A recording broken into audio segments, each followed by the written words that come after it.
C'est une romancière que nous recevons aujourd'hui, elle s'appelle Marie-Laure Hubert-Nasser. Après avoir sorti un premier roman, La carapace de la tortue, elle sort Spleen Machine. Et c'est tout de suite sur Bordeaux TV, bien sûr.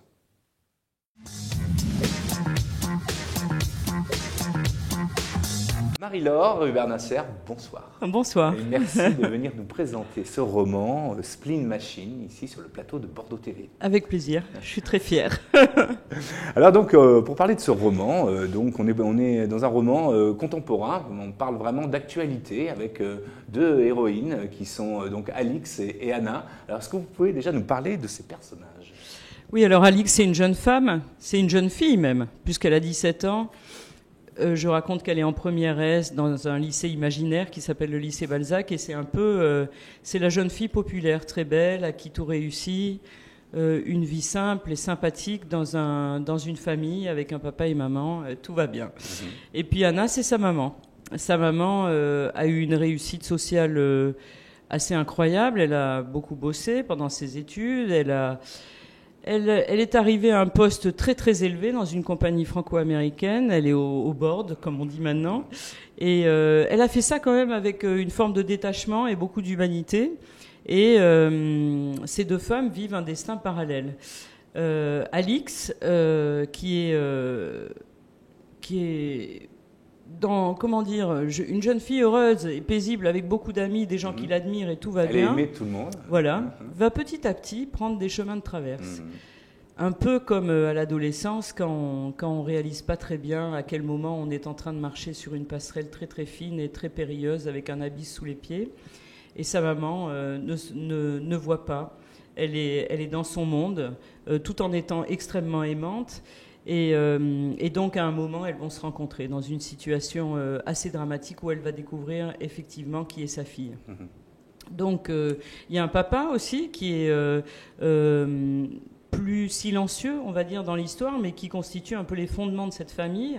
Celui qui a permis que tout se fasse et que sa fille et sa femme aient une grande liberté et réussissent à accéder au bonheur, on va dire. Et voilà. Et c'est un peu l'histoire de la famille, c'est-à-dire tout ce qu'on y voit et tout ce qui est simple, et puis tout ce qui se passe en dessous, dans cet immense iceberg où finalement on se rend compte qu'on ne connaît pas très bien les gens. On vit avec eux d'une façon charnelle et très proche, et puis on ne sait pas très bien ce qui se passe dans leur tête et dans leur vie. Même nos enfants, est-ce qu'on les connaît bien ? C'est un peu ça la voilà, question. C'est la question. Alors après, c'est un roman qui est contemporain, comme vous le dites, parce que c'est un roman de génération, parce qu'il va nous immerger dans le monde virtuel, le monde d'Alix, qui est celui des réseaux sociaux, qui est celui des communications qu'on maîtrise pas forcément bien nous. Et il y a toute cette vie qui est réelle et qui est terrestre, et puis il y a cette immense vie qui est sur la toile, dans le web, et qui va un peu l'emporter comme une tourmente. Alors, on a l'impression que en fait, c'est pas une fiction, on a l'impression que c'est une réalité. C'est quand c'est bien fait, alors que c'est comme ça.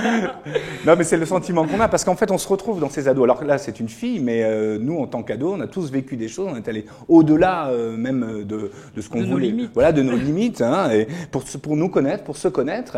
Et c'est ce que je trouvais intéressant dans ce livre, c'est ce reflet. Je pense que les ados qui vont le lire vont se retrouver dedans. Est-ce que c'est écrit pour les ados ? C'est écrit pour les familles, mais effectivement, c'est un roman qui questionne autour de l'adolescence, qui peut questionner autour de l'adolescence. C'est pas un essai non plus, c'est une totale fiction. Et on peut. Ce qui est important, c'est de parler de cette adolescence qui est un moment très très fragile. C'est la raison pour laquelle, quelles que soient les générations, on s'y retrouve. Un moment avec de grands doutes, un questionnement sur la vie qui est presque qui est un brouillard dans lequel on ne veut pas se projeter, avec la peur de basculer dans la vie d'adulte. Et finalement, Alix, elle est sur ce tremplin où elle n'a pas vraiment envie de sauter, elle n'a pas envie de devenir grande, elle n'a pas envie de faire des choix. Et elle a toutes les fragilités qui peuvent emporter les adolescents, qui sont effectivement tentés partout, surtout celui de dépasser les limites, sans avoir conscience de les dépasser. Et c'est en ça, je pense, qu'on peut se retrouver, quel que soit notre âge. Alors les parents qui lisent ce livre peuvent aussi se poser les mêmes questions. Est-ce qu'il n'y a pas un monde qui sépare l'ado et les parents ? Ça, je suis à Souvent. peu près, oui, je suis à peu près certaine qu'il y a un monde, qu'il y a une projection sur nos enfants, sur les enfants, qui est pas forcément la réalité. Qu'il y a l'ado qu'on imagine et puis celui qui est vraiment, et cet adulte qui est en fabrication. Et puis pour eux, il y a ils cultivent un monde qui leur appartient. Donc Alix, elle est entourée de ses copains qui constituent sa vraie famille, ou une famille, et c'est avec eux qu'elle va vivre toutes ses aventures. Et si on reprend un peu notre quotidien, c'est vrai qu'on est amené par nos vies très bousculées à voir nos enfants un peu le matin, un peu le soir, un peu le week-end, quand ils n'ont pas trop de sorties. Et donc, eh bien, il y a des heures et des heures qui nous échappent dans la journée. Et dans cette journée-là, Alix tricote une autre vie. Parallèle. Où est-ce qu'on peut trouver alors ce livre? Alors donc, on est ici aux éditions Passiflore. Oui. Une société d'édition de la région d'ailleurs. Oui, absolument, qui est basée à Dax. Qui est basée à Dax et qui a donc au départ édité aussi Carapace de l'Atlantique, qui était le premier roman. Oui. C'est avec cette structure, c'est une histoire forte, une histoire d'amour un peu. Hein, oui, c'est toute la difficulté d'être édité, c'est-à-dire qu'on peut longtemps écrire pour soi-même. Et puis après, on a envie de partager avec les autres ce qu'on est en train d'écrire. Et c'est vrai que c'est deux femmes qui tiennent cette maison d'édition avec courage, parce que c'est pas évident et d'être éditeur, et d'être libraire, et de travailler dans le monde du livre en général, et d'être auteur aussi.